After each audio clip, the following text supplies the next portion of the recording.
Tuhan sertamu. Inilah Injil Yesus Kristus menurut Santo Lukas. Dimuliakanlah Tuhan.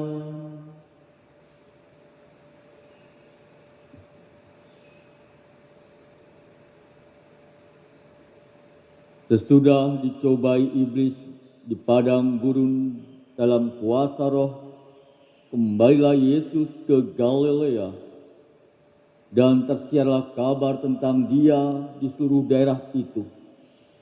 Selama di situ Ia mengajar di rumah-rumah ibadat di situ, dan semua orang memuji Dia. Lalu Ia datang ke Nazaret, tempat Ia dibesarkan. Dan menurut kebiasaannya pada hari Sabat, Ia masuk ke rumah ibadat, lalu berdiri hendak membaca dari Alkitab. Kepadanya diberitakan kitab Nabi Yesaya. Dan setelah membukanya, ia menemukan nas di mana ada tertulis, Roh Tuhan ada padaku, oleh sebab itu Ia telah mengurapi aku untuk menyampaikan kabar baik kepada orang-orang miskin, dan Ia telah mengutus aku untuk memberitakan pembebasan kepada orang-orang tawanan dan penglihatan bagi orang-orang buta, untuk membebaskan orang-orang yang tertindas, untuk memberitakan tahun rahmat Tuhan telah datang. Kemudian Yesus menutup kitab itu, mengembalikannya kepada pejabat, lalu Ia duduk. Dan mata semua orang dalam rumah ibadat itu tertuju kepadanya. Lalu Yesus memulai mengajar mereka, katanya, pada hari ini genaplah nas tadi sewaktu kamu mendengarnya. Semua orang itu membenarkan Dia, dan mereka heran akan kata-kata indah yang diucapkannya. Demikianlah Injil Tuhan. Terpujilah Kristus.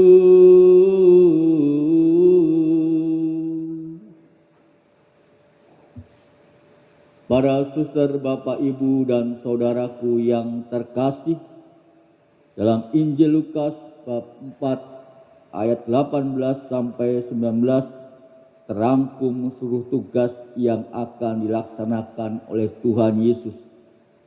Kedatangan Yesus ini mau menggenapi apa yang pernah disampaikan oleh Nabi Yesaya, yakni Roh Tuhan ada padaku, oleh sebab Ia telah mengurapi aku untuk menyampaikan kabar baik kepada orang-orang miskin, dan Ia telah mengutus aku untuk memberitakan pembebasan kepada orang-orang tawanan dan penglihatan bagi orang yang buta, untuk membebaskan orang-orang yang tertindas, untuk memberitahukan tahun rahmat Tuhan telah datang.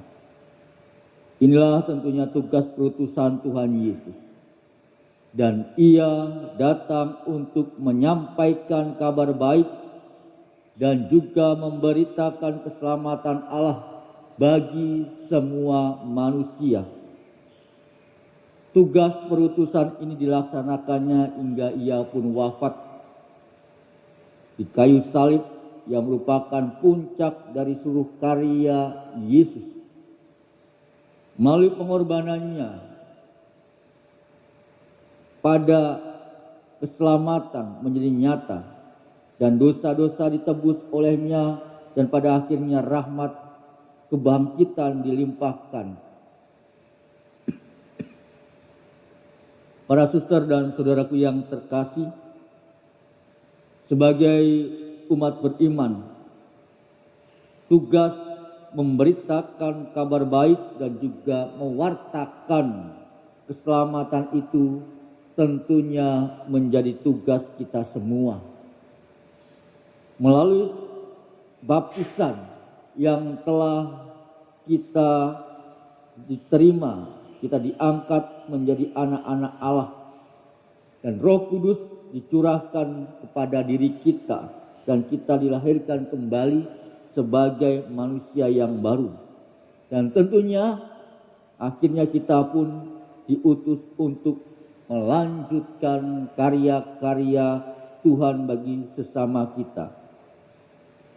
Kita yakin bahwa Roh Tuhan itu akan senantiasa menyertai dan juga sekaligus membimbing dalam kehidupan karya-karya kita.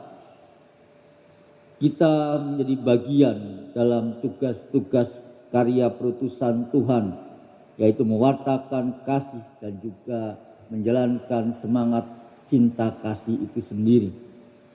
Dalam satu renungan pada buku Paus Yohanes yang kedua, di mana menggarisbawahi salah satu tugas kita sebagai umat beriman, sebagai murid Kristus, kita dipanggil untuk menampakkan sukacita dan juga kesetiaan kita kepada Kristus dalam setiap peristiwa-peristiwa sukacita dan juga kesetiaan kita kepada Kristus dalam hidup kita sehari-hari.